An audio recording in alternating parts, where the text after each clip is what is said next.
العالمين والعاقبة للمتقين والصلاة والسلام على سيد الأنبياء والمرسلين وعلى آله وأصحابه أجمعين. اللهم صل على سيدنا محمد كلما ذكره الذاكرون وصل على محمد كلما غفل عن ذكره الغافلون.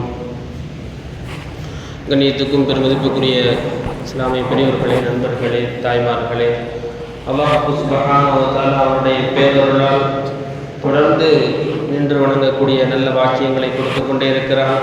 நோன்பு வைக்கக்கூடிய, இன்ன பிற அமல்களை செய்யக்கூடிய சிந்தனைகளையும் வாய்ப்புகளையும் தொடர்ந்து அல்லாஹ் கொடுத்து கொண்டே இருக்கிறான். அது வகையில் நாம் எல்லாம் பாக்கியமானவர்கள். இந்த வாக்கியங்கள் குறித்து நாம் அல்லாஹ்விடத்தில் நன்றி செலுத்த கடமைப்பட்டிருக்கிறோம். அல்லாஹ் சுப்ஹானஹு வ தஆலா தொடர்ந்து இந்த வாக்கியங்களை கொடுத்து கொண்டே இருப்பானாக. கண்ணியமானவர்களே, என்று ஓதப்பட்ட வசனங்களிலே அல்லதீன ஆமனூ வ தத்மஇன்னு குலூபுஹும் பிதிக்ரில்லாஹ் அலா பிதிக்ரில்லாஹி தத்மஇன்னுல் குலூப். மனிதனுடைய ஆசைகள் என்னவாக இருக்கிறது? ஒரு மனிதனுக்கு என்ன ஆசைகள் இருந்தாலும் சரி, இவ்வளவு பெரிய பணக்காரராக வேண்டும், இவ்வளவு செய்ய வேண்டும், அவ்வளவு உயர்ந்த இடத்தில் வாழ வேண்டும், இவ்வளவு உயர்ந்த அதிகாரியாக ஆக வேண்டும், இந்த ஆசைகள் எல்லாம் நிறைவேறிய பிறகும் அவனுக்கு ஒரு ஆசை இருக்கிறது, நிம்மதியாக வாழணும்.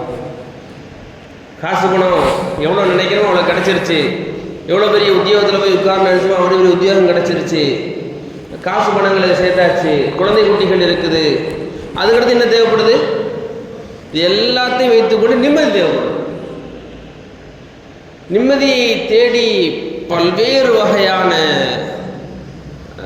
செயல்பாடுகளை மனிதன் செய்து கொண்டே இருக்கிறார். சில பேர் சொல்கிறாங்க ஸ்ட்ரேஞ்சர்ஸ் டூர் போங்க. ஸ்ட்ரேஞ்சர்ஸ் டூர்னால் என்ன? யாருன்னே தெரியாதவங்க. இப்போ நம்ம டூர் போகிறோம்ல, குடும்பத்தோடு டூர் போகிறோம், ஃப்ரெண்ட்ஸோடு டூர் போகிறோம் இல்லையா? அது மாதிரி யாருன்னே தெரியாதவங்க, அவங்க நமக்கு பழக்கம் இல்லாதவங்க, அவங்களோட நீங்கள் டூர் போவோம், நிம்மதியாக இருப்பீங்க. வேறு வேறு ஊர்லேருந்து என்ன செய்வாங்க, வந்து சேர்ந்துக்குவாங்க, அப்படியே அவங்களோட டூர் போகிறாங்க. அடுத்து நீங்கள் என்ன செய்ய, கோடை வாச ஸ்தலங்களுக்கு போங்க, நிம்மதி கிடைக்கும். சோலோ டூர் போங்க, தனியாக போங்க, நீங்கள் நிம்மதியாக இருக்கலாம். என்னவெல்லாமோ சொல்லப்படுகிறது, நீங்கள் நிம்மதியாக வாழ வேண்டும் என்பதற்காக உலகில் என்னவெல்லாமோ சொல்லப்படுகிறது. ஆனால் அல்லாஹ் வேறு ஒன்று சொல்கிறார். நீங்கள் நிம்மதியாக வாழ வேண்டுமென்றால் அல்லாஹ் வேறு ஒன்று சொல்கிறார். ஒரு அறிஞரிடத்தில் கேட்கப்பட்டது, சிறந்தது எது? சிறந்தது எது? ஆரோக்கியமா, நிம்மதியா? ஆரோக்கியம் சிறந்ததா அல்லது நிம்மதியான பாதுகாப்பான வாழ்வு சிறந்ததா? அவங்க சொன்னாங்க, ஒரு ஆணுடைய கால்கள் ஒடிந்து அது திரும்ப சரி செய்யப்பட்டு அதிலே செஞ்சிடும், நடந்துரும், எதையாவது சாப்பிட்டு தன் வாழ்நாளை கழிச்சிடும். ஆனால் அதே ஆட்டின் பக்கத்தில் எதுவுமே கால் உடையலை, ஒன்றுமே செய்யலை, அதையும் கட்டி போட்டு சாப்பாடு கொடுங்க, பக்கத்தில் ஒரு ஓனாயை கட்டி போடுங்க. அந்த ஓனாய் இருக்குதுங்கிற பயத்திலே இந்த ஆடு செத்து போயிடும்.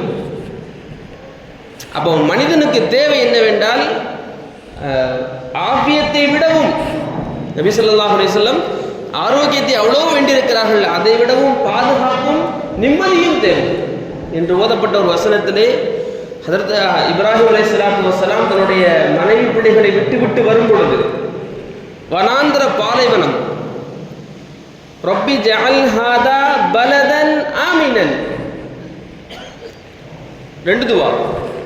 முதல் கேட்டது என்ன? இறைவா, இந்த நகரத்தை நீ பாதுகாப்பான நகரமாக, நிம்மதியான நகரமாக ஆக்கு. ஏன்? அங்கதான் என் பிள்ளைக்குட்டியில் இருக்குது.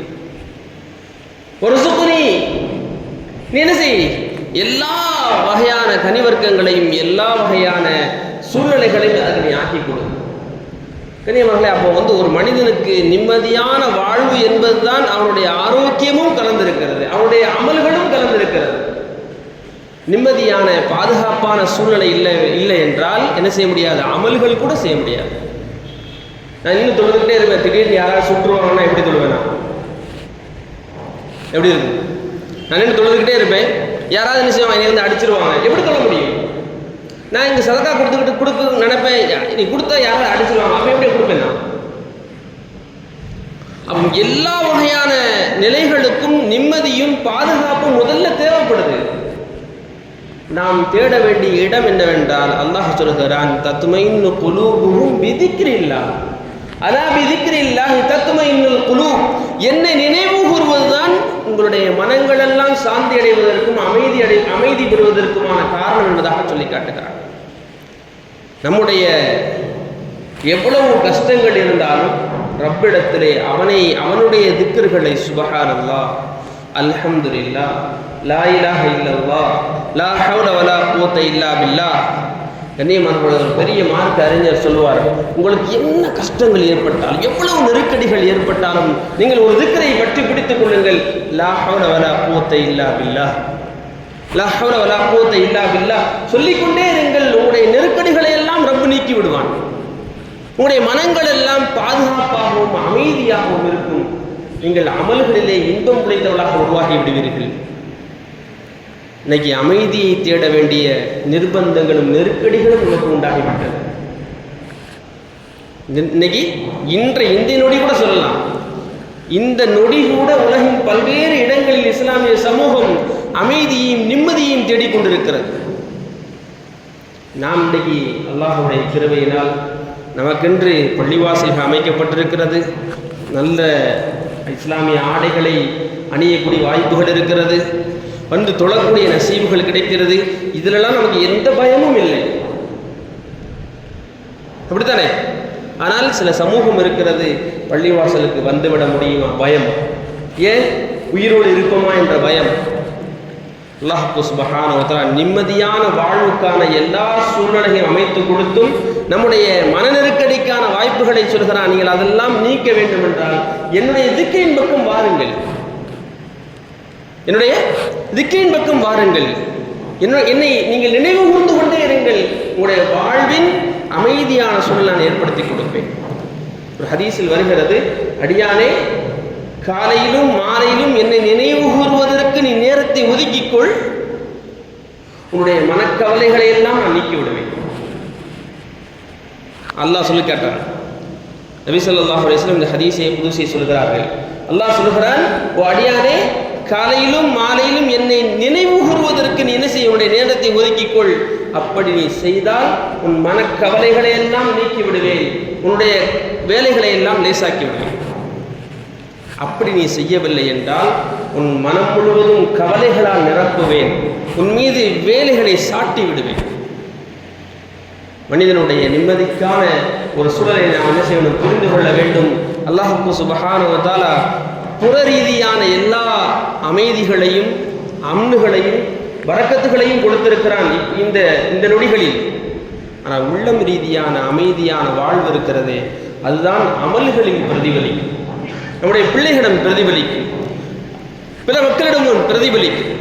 அந்த நிம்மதியான வாழ்வும் அமைதியான சூழ்நிலையும் எங்களுடைய மனங்களுக்கு ஏற்பட வேண்டும் என்றால் நாங்கள் அல்லாஹ்வை தான் திக்ர் செய்ய வேண்டும்.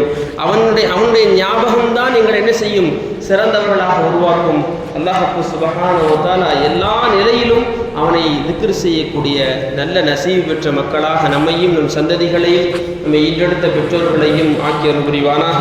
வாஹிரு தஅவானா அல்ஹம்துலில்லாஹி ரப்பில் ஆலமீன். அஸ்ஸலாமு அலைக்கும் வரஹ்மத்துல்லாஹி வபரகாத்துஹு. சுப்ஹானல்லாஹி பிஹம்திஹி சுப்ஹானல்லாஹி வபிஹம்திஹி.